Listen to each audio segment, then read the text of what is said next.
Pwede pagsabayan mo, di ba?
Alright. Magandang gabi po sa inyong lahat. Good evening, brethren. Magandang gabi po sa inyong lahat, mga kapatid. Okay, so start po tayo. So kami po ay kumpleto ngayon. Amen. Ang tatlong magigiting ay narito. Wala na uli. Hindi nga lang nyo nakikita yung dalawa. We have Pastor Nick here and Pastor John. Yes, with me. At your okay, so tayo po ay dumako sa panalangin to start our Bible study tonight. Amen. Okay, so tayo po ay manalangin namang Diyos na banal, mga pangyarihan sa lahat. Panginoon o Diyos, kami po ay nagpupuri, nagpapasalamat muli, Panginoong Diyos, sa oras pong ito, Panginoon, sa panibagong pagtalakay, o Diyos, na sana, Panginoong Diyos, muli, Ikaw patuloy ang siyang magbigay sa amin ng karunungan at kaalaman patungkol, Panginoong Diyos, sa amin pong pag-uusapan sa oras pong ito. At dalangin din po namin, Panginoong Diyos, sa mga kaibigan po namin, mga brethren po namin, o Diyos, patuloy na sumusubaybay. Hiling po namin, Panginoong Diyos, na sana maayos po silang kalagayan at maging po ang aming po mga internet, Panginoong Diyos, ay maging maayos, Panginoon, upang ang pag-aaral na ito ay dumaloy ng maayos din, Panginoon Diyos. Salamat po, Panginoon. Tinatagubilin po namin ang lahat sa pangalan ng aming Panginoong Jesucristo. Amen. Amen. Okay, recently po ay may Pope na namatay, no? Pope Francis. Pope Francis. So, recently po ay namatay po siya, I think at the age of 80. No? Hindi ako nagkakamali. So, Pope Francis died. Okay? Siya yung last Pope ng Vatican, no? Vatican. Meron na bang ba? Alright, ito po ang Pope ng Roman Catholic Church. Now, right now, pinag-usapan at tinitignan nila kung sino ang next that will take his office. Pope Francis died, no? Another Pope will appear. No? 88 years old. Alright, so ang tanong dito, is the Pope the Antichrist? No? Baka mamaya ay sabihin ng iba na we are attacking religion here. Pope Francis is the Pope of the Vatican. This is the Roman Catholic Church. No?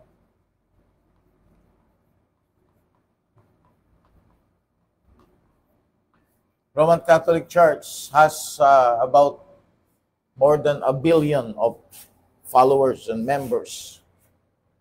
And by saying this, we're going to be an enemy of this billion of followers because they revered and they even give a high regard to any pope. Any pope. So kung may lilitaw na pope na naman, kung ano yung honor at respect na kanilang ibinigay sa last pope, they'll give it. So nakita ko po yan nung may dumating na pope sa Philippines. Prepare kami for, I think siya yung last na bumisit sa Philippines. Ay talaga nakita ko yung respeto, yung paggalang, yung idolism, no, ng mga followers ng Roman Catholic Church members. But the question is, who is this Pope, no, na magiging Antichrist? Is the Pope the Antichrist? No? So I could say that kung yung Pope, yun ang Antichrist, ngayon, tribulation period na, no? So, the Pope, okay, yung person is the one na masasabi nating hindi siya actually, yung office, just like Pharaoh, no? Yung Pharaoh is an office. So, merong naging good na Pharaoh, merong naging bad na Pharaoh.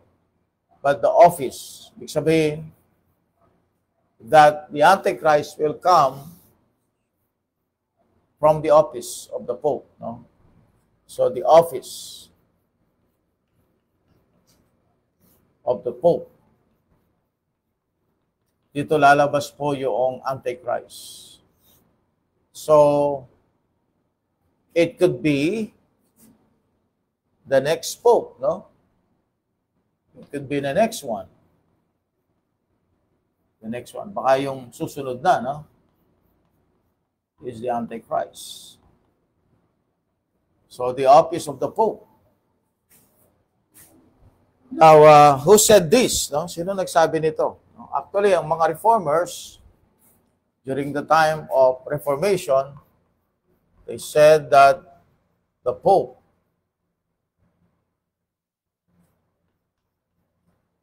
is the Antichrist.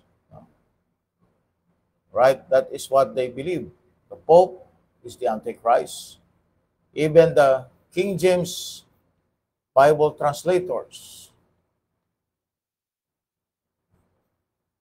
believe that the Pope, in their dedicatory epistle, they believe that the Pope is the Antichrist. So every Christian that believes the Bible believes that the Pope is the Antichrist. So the office will be the place, o ito yung magiging pagmumulan, no, ng Antichrist. So it could be the next Pope, we don't know. But every Christian believes that if you believe what the Bible said, you will really know talagang for sure na yung office ng Pope is the office of the Antichrist in the future. Kaya lang ang tanong, kailan siya mag-a-appear? No? Kung yung Pope, siya yung Antichrist, kailan mag-a-appear yung Antichrist? Mag-a-appear na ba siya ngayon? Okay? Sabi ng Bible sa 2 Thessalonians, verse number 7, chapter 2, verse number 7. Okay? In Paul's time,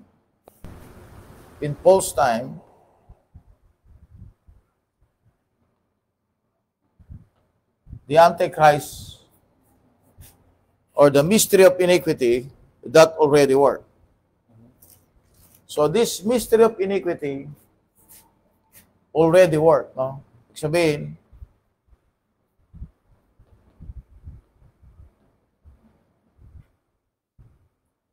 something is going on since the time of Paul. Diba sabi niya? Ibasa lang, Brad. 2 Thessalonians chapter 2, verse 7, the Bible said, "For the mystery of iniquity that already work, only he who now lateth will let until be taken out of the way." All right. So during Paul's time, yung Roman Emperor,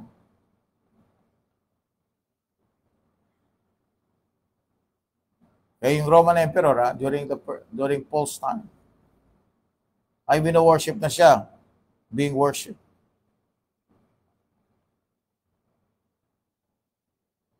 Merong mga worshipers na ito, no? So, ang mga Romans, they worship the emperor as God. Historically, this was the worship of Roman emperors as God. The word Augustus in Luke 2:1, Acts 25 verse 21, 25, 27 verse 1 means reverend. Reverend. In Psalms 111 verse 9, the word reverend is basically for God, no? So, ang tawag sa kanya ay reverend. Reverend. Which is only for God. So, pag sabi mong reverend ng isang tao, you're saying that he is God. The Roman emperors were replaced at the Council of Nicaea in AD 325 by the Roman popes. So, pinalitan ito, Council of Nicaea, AD 325, at pinalitan ito, dito na lumitaw yung mga popes. Okay. So, yung mystery of iniquity, the mystery of iniquity,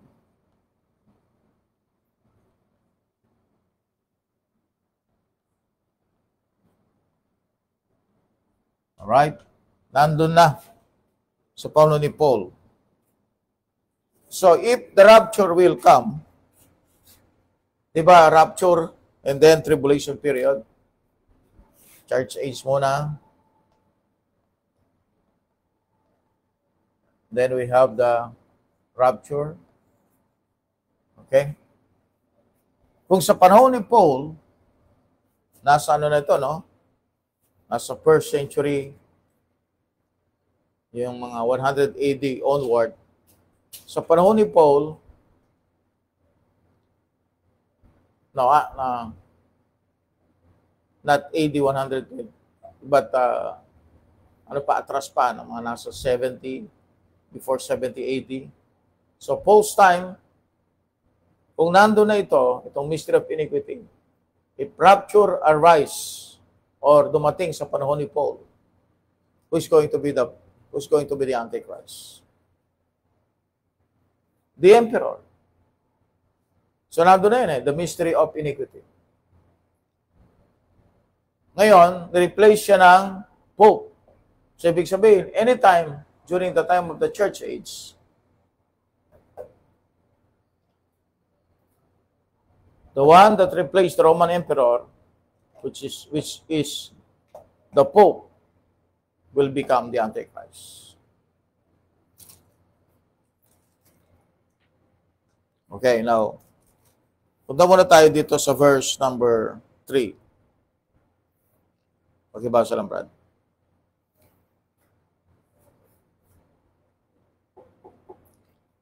Verse number 3. 2 Thessalonians chapter 2.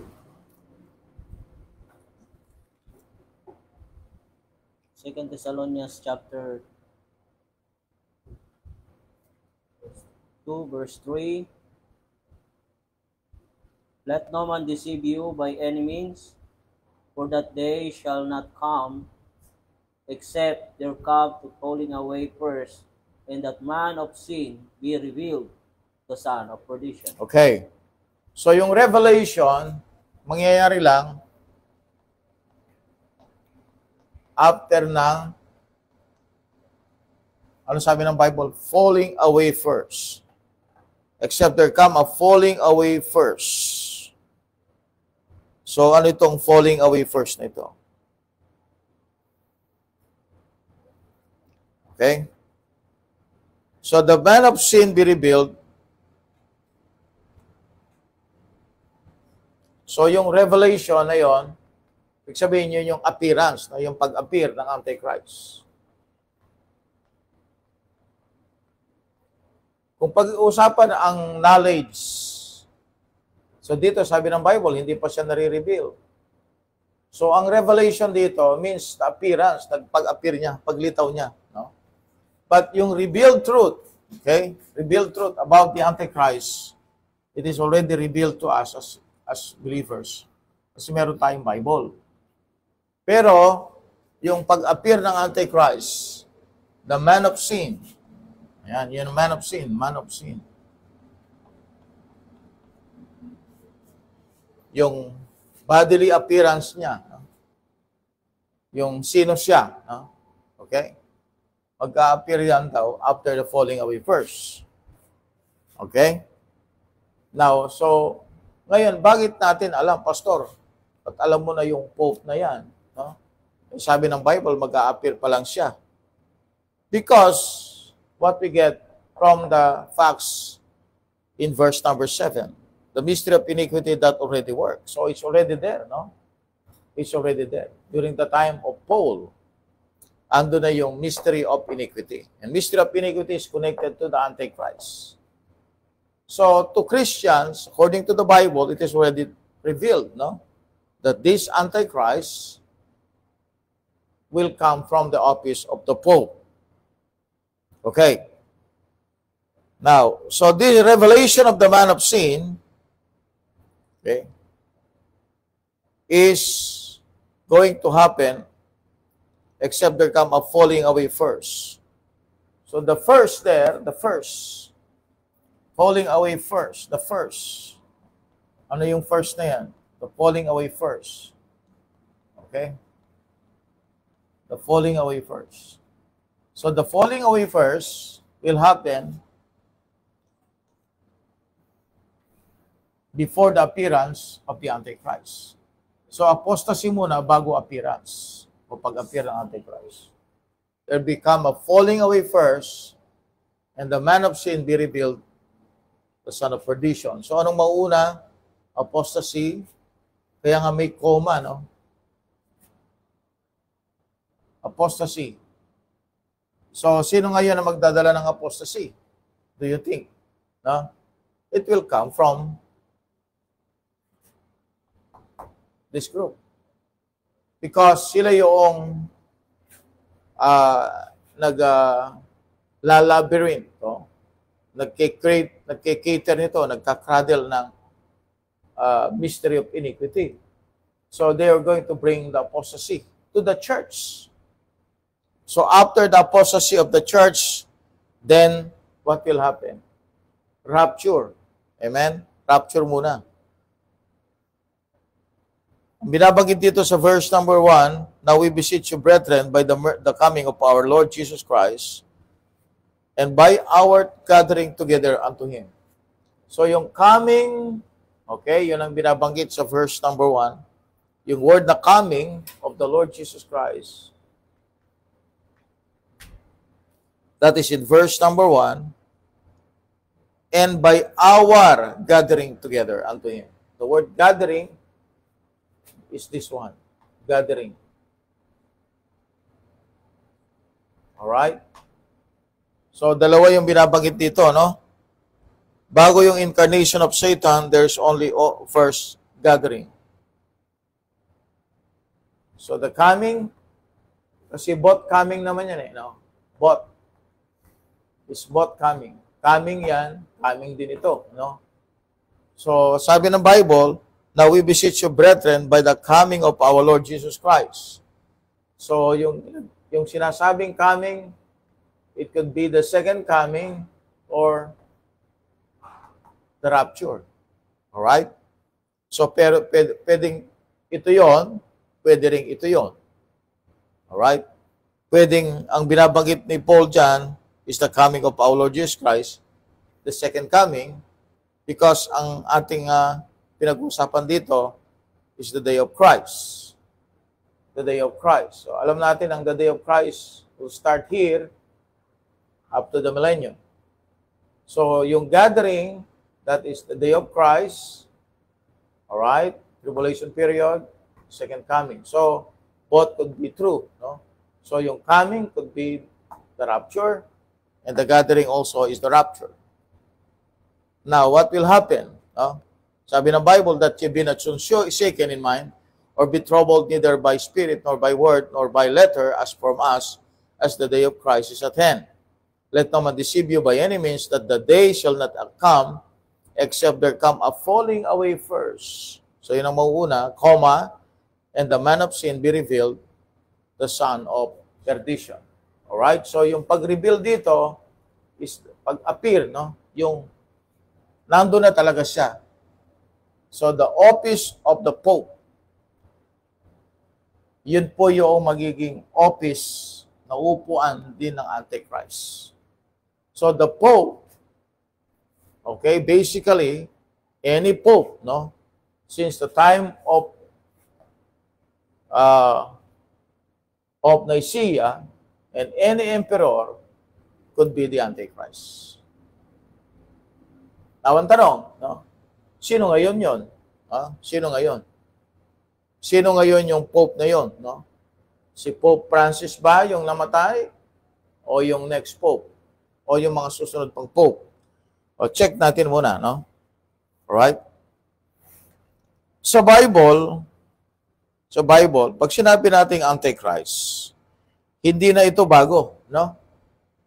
Because lumitaw na po yung man of sin bago pa namatay si Jesus Christ, no?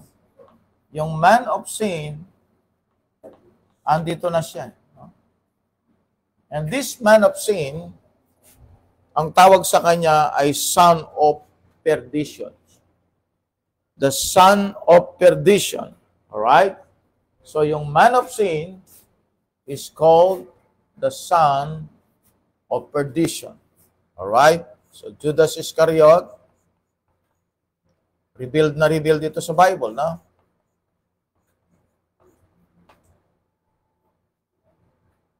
Is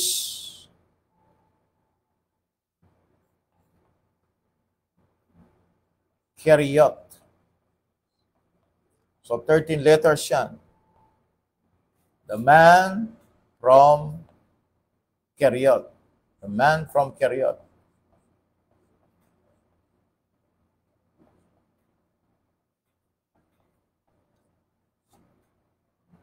Okay? So siyang Syrian Jew. Syrian Jew.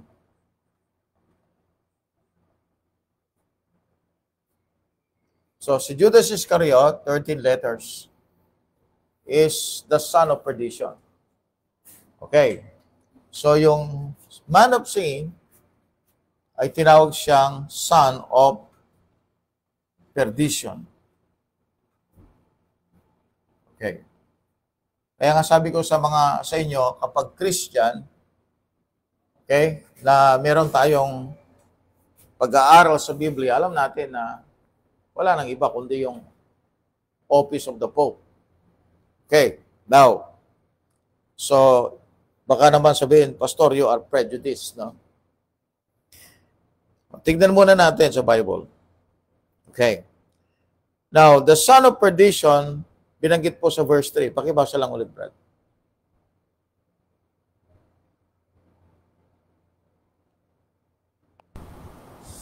Second Thessalonians chapter 2, verse 3. Let no man deceive you by any means, for that day shall not come except there come falling away first, in that man of sin be revealed, the son of perdition. All right. Now, during the time of Judas Iscariot, ito lang yung bagay na hindi nangyari, no? Verse number 4, sa time ni Jesus Christ, ito lang yung bagay na hindi nangyari. Who opposeth and exalted himself above all that is called God, or that is worship, so that he as God seated in the temple of God, showing himself that he is God. So, mangyayari yan sa time ng tribulation period. Okay? So, nung nag-appear si Judas Iscariot, siya yung son of perdition. So, hindi siya katulad ng Antichrist sa darating na panahon na siya'y uupo, sabi ng Biblia, showing himself that he is God, in the temple of God. Okay? So, you can check that in Revelation 11, verse 1 to 2. Okay? Ito tayo sa Revelation 11, verse 1 to 2. Ito lang yung hindi nagawa ni Judas Iscariot. Pero na-reveal na siya po bilang the son of perdition in the Bible. Okay? So, ang pinag-usapan natin dito is the Pope, the Antichrist. Revelation 11, verse 1 and 2. Revelation chapter 11, verse 1 and 2, the Bible said, And there was given me a reed like unto a rod, and the angel stood, saying, Rise and measure the temple of God, and the altar, and them that worship therein. But the court which is without the temple leave out, and measure it not, for it is given unto the Gentiles, and the holy city shall they tread underfoot 42 months. See that? So, sino may control doon sa temple? Doon sa holy city? Sino may control? The Gentiles. Okay? So, sa panahon na ito, ang may control sa holy city at ang may control sa temple, the Gentiles. So, the Gentiles control this area, kaya nakaupo yung Antichrist doon. Antichrist ay he will come from the Gentiles. The Gentiles. Okay? So, si Judas Iscariot, siya nabubuhay naman, siya mix ng Jew at saka Gentile. So, the body of Judas Iscariot, of course, ay dito lang nag-appear. Dito, yung body niya. No? So, yung body ng Pope, ang gagamitin, kasi body ng Gentiles, no? Ang gagamitin, alright, to take the soul of Judas Iscariot. How it will happen, I don't know. Pero the soul of Judas Iscariot will resurrect. Alright? Will resurrect in the body of the Pope. So, like this, no? So, there will be death that will come to the Pope. Revelation chapter 13. Revelation 13. Okay, tignan niyo ha. Revelation 13.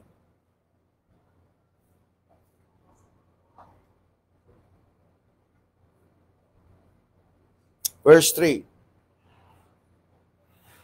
Revelation chapter 13, verse 3, the Bible said, And I saw one of his heads, as it were wounded to death, and his deadly wound was healed. And all the world wonder after the beast. Wow. Nabuhay siya, no? Namatay siya, tapos nabuhay siya. Parang si Jesus Christ. Verse 14. and deceived them that dwell on the earth by means of those miracles which he had power to do in the sight of the beast, saying to them that dwell on the earth, that they should make an image of the beast which had the wound by a sword, and what? And did live. Namatay siya, pero nabuhay siya ulit. No? So it means that something happened during the time of the tribulation period. After the resurrection, after the rapture, yung pag-appear ng Antichrist, meron pang mangyayari, no? So, there'll be a peace between the Jews and those people who are against the Jewish people, no? So, magkakaroon ng peace treaty muna dyan. And then afterwards, something will happen to the man of sin, no? So, ano mangyari sa kanya? He will be killed, according to the Bible, and he's going to resurrect. So, this man of sin, okay, meron siyang body, and the soul will come from Judas Iscariot. This is Judas Iscariot. So, the soul will come from this man of sin. Sino yan? That's Judas Iscariot, right? Is going to take the body of a reigning pope during the time of the Antichrist. Pastor, bakit yung pope nandito? Kasi hindi naman siya na-rapture eh. No? Kasi yung Roman Catholic Church, sa panahon ng tribulation period, this is the time of the tribulation period, sila yung pinaka-church na nasa loob ng tribulation period. Sila yung church na nasa tribulation period. Yung true church, na-rapture na. Yung false church, nag-stay sa time ng tribulation period. Revelation chapter 17. Ito yung sinasabi ng Bible sa verse 5 na Mystery Babylon the Great, the mother of harlots and abominations of the earth. Alright, so verse number 5. So, sinabi ko na sa inyo yan ang Vatican, no? So the church, sa Revelation chapter 18, Verse 3, for all nations have drunk of wine and wrath of the fornication of the kings of the earth have committed fornication with her, and the merchants of the earth are waxed rich through the abundance of her delicacies. Sa verse number 2, sabi ng Bible, and he cried mightily with a strong voice, saying, Babylon the Great is fallen, and is become the habitation of devils, and hold of every fowl, and a cage of every unclean and hateful bird. Verse number 4, and I heard another voice from heaven saying, come out of her, my people, and ye be not partakers of her sins, that ye receive not of her plagues. So, siya yung nandito sa panahon na ito. So, possible, mga kapatid, na may pope, no, sa panahon ng Antichrist. And that pope, okay, sa panahon nalilitaw yung Antichrist, that pope, yung body nun, will be used for the soul of Judas Iscariot.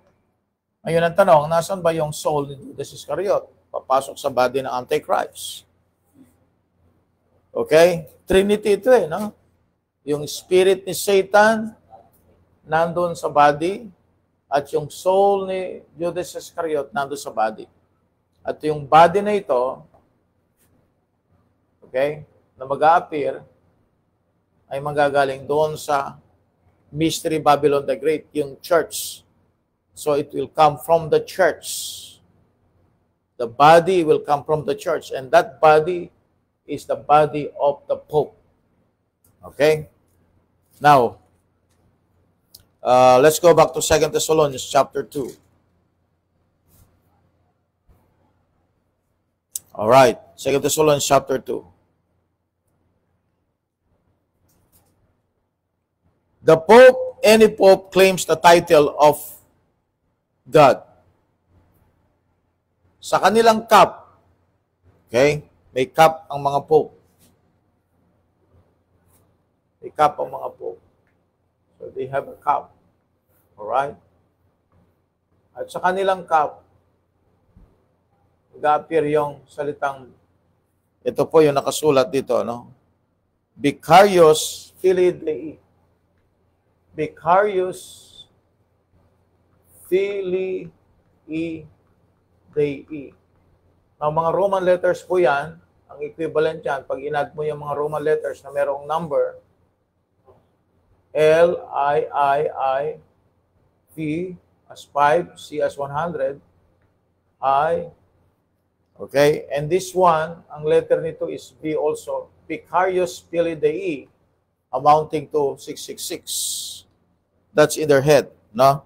Ang meaning ng Vicarious Filii Dei means the substitute of the Son of God.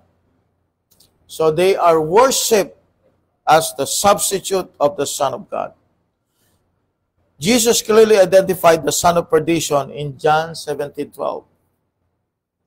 John 17:12.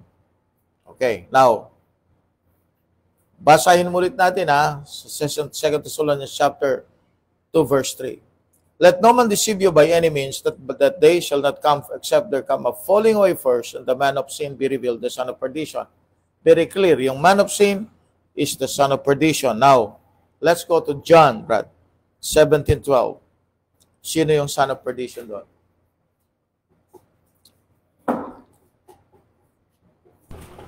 John chapter 17, verse 12, the Bible said, while I was with them in the world, I kept them in my name. Those that thou givest me, I have kept, and none of them is lost.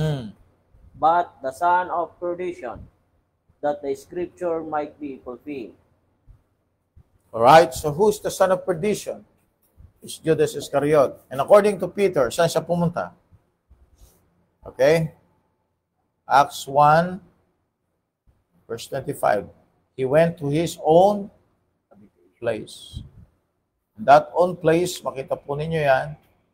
This is Revelation chapter number 9.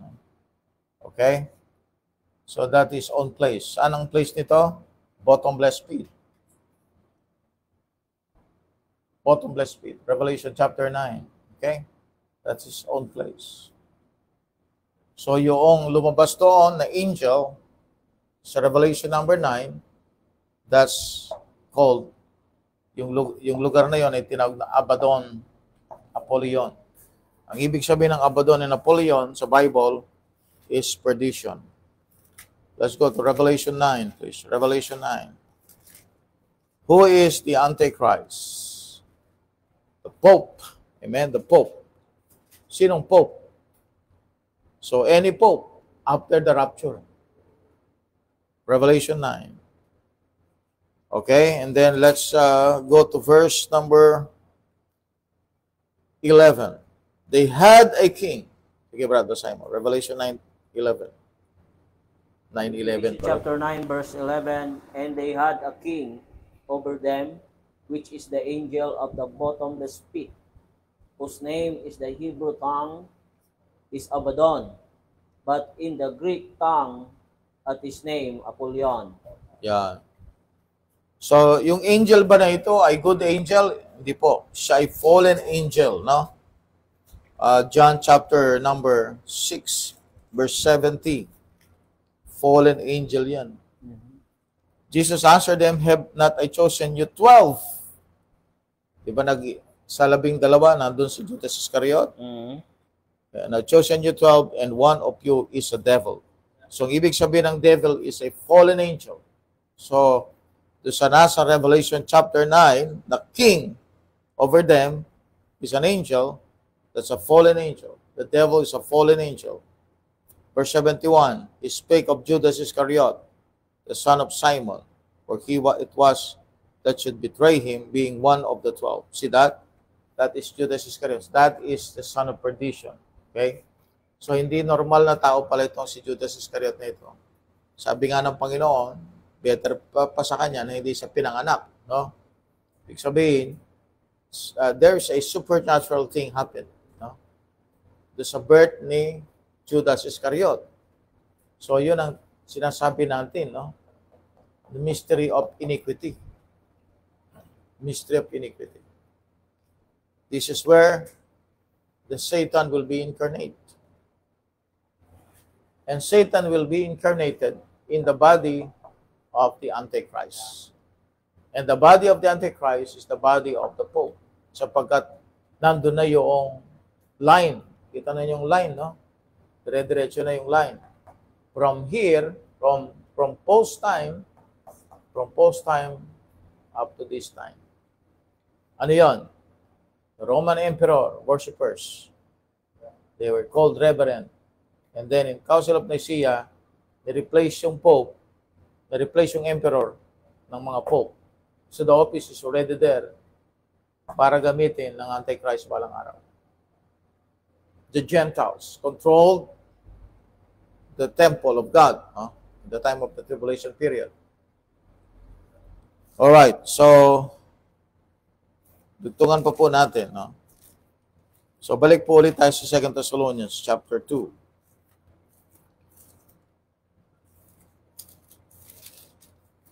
Alright?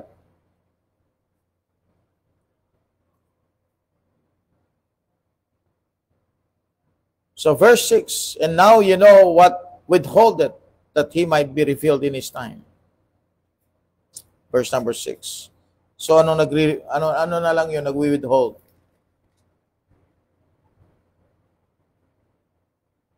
Ano na lang nagwi-withhold?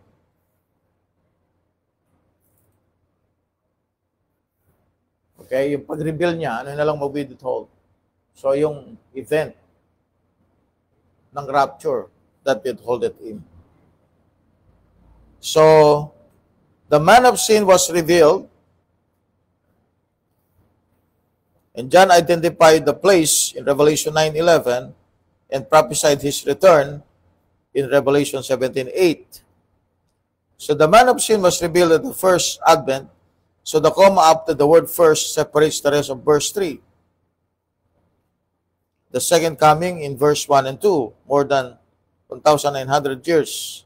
And the events are recorded backwards. So 1,000 years plus or 2,000 years, the devil, the Antichrist was already revealed. The appearance, yung pag-appear niya, wala pa yon. So winibidhold siya ng coming ng ating Panginoong Jesucristo. So pag dumating si Kristo sa rapture, then the man of sin will be revealed. And the Pope, ngayon, naka-ready na, nakaposisyon na siya para kung sino man yung dadatna ng rapture. Pag rapture, so nandun na yung Pope, naka-install na siya. No? Sino man yung dadatna na yon, then something will happen to him. According to the Bible, death will come. Mamamatay yung Pope. And then magkakaroon siya ng resurrection. Doon na papasok yung soul ni Judas Iscariot. Doon na papasok yung spirit ni Satan. Yun yung tinatawag na beast. And that beast may mark siya according to Revelation chapter 13. Tingnan nyo, it will be connected to the title of the Pope. Okay? Revelation 13, verse number 16. Okay, Brad, hanggang 18. In Revelation chapter 13, verse 16 to 18, the Bible said, and he causeth all, both small and great, rich and poor, free and bond, to receive a mark, in their right hand or in their foreheads. That's right. And that no man might buy or sell, save he that had the mark, or the name of the beast, or the number of his name.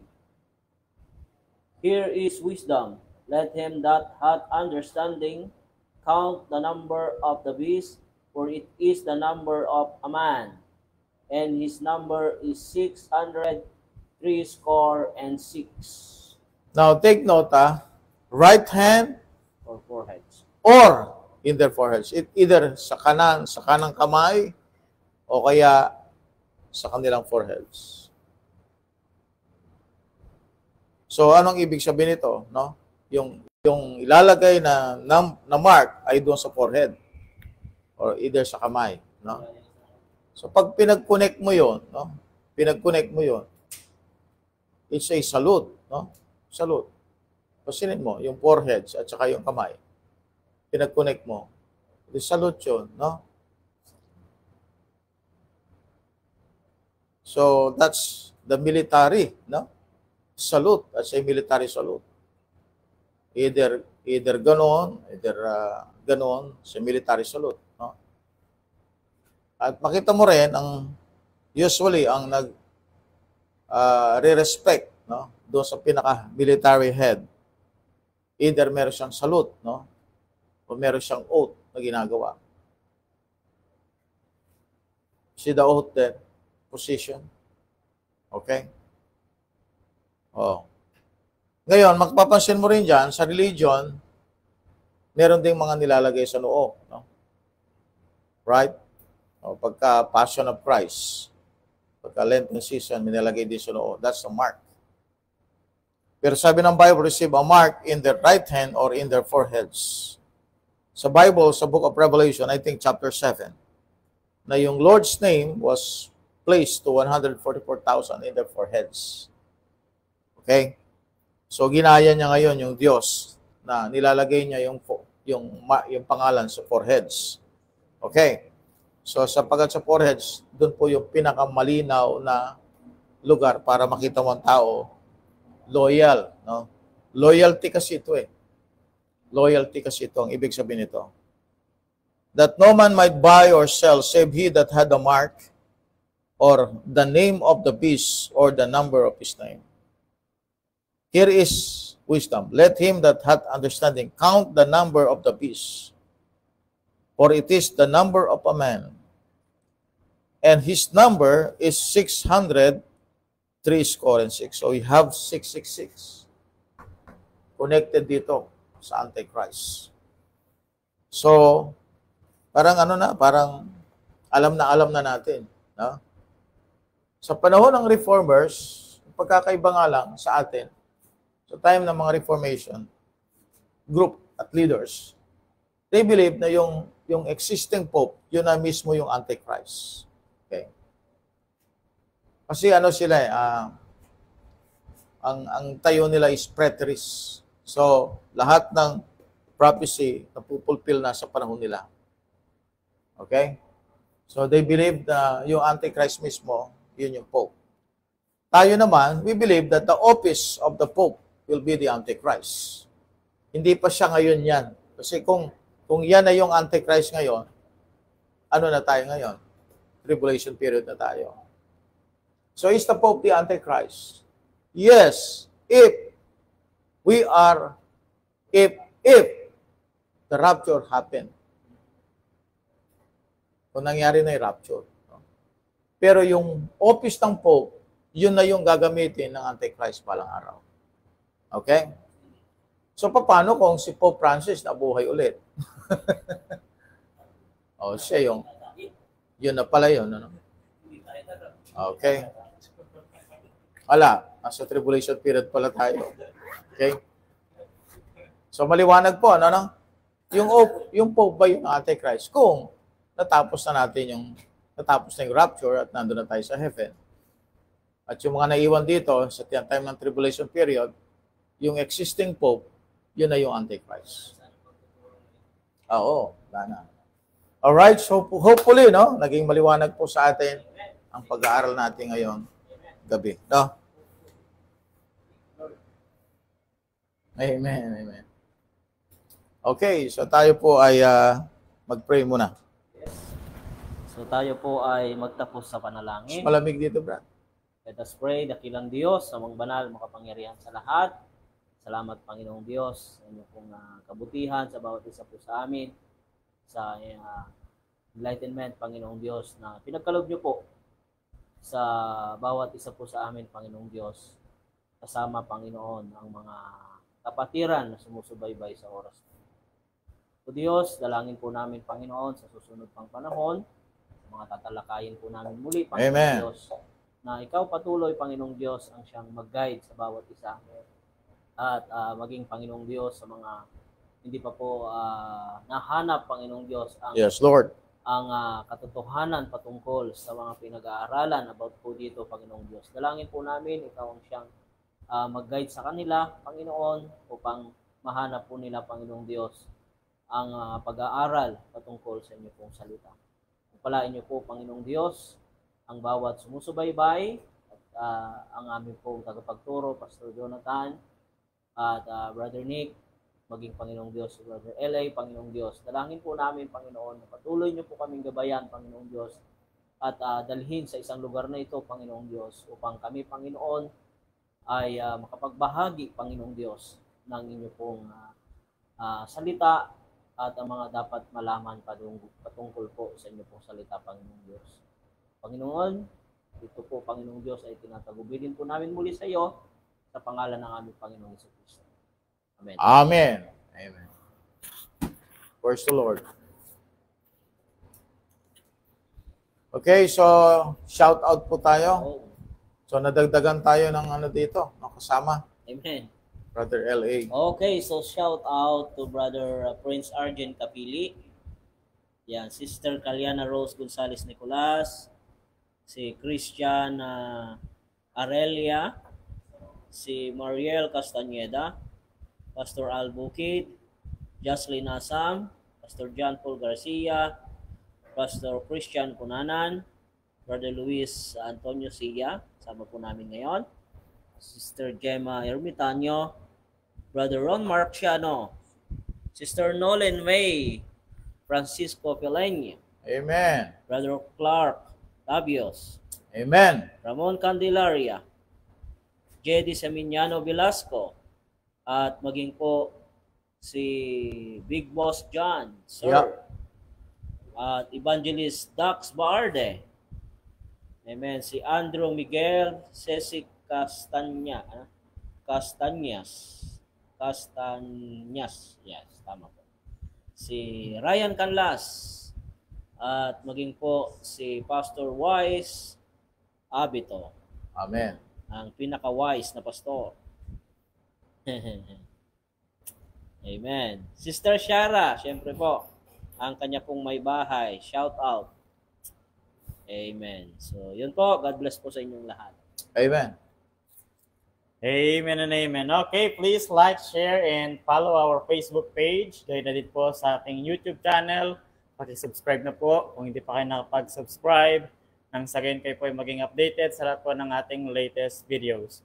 Okay, once again, good morning, good afternoon, and good evening. Real KGB believers now signing off. Amen.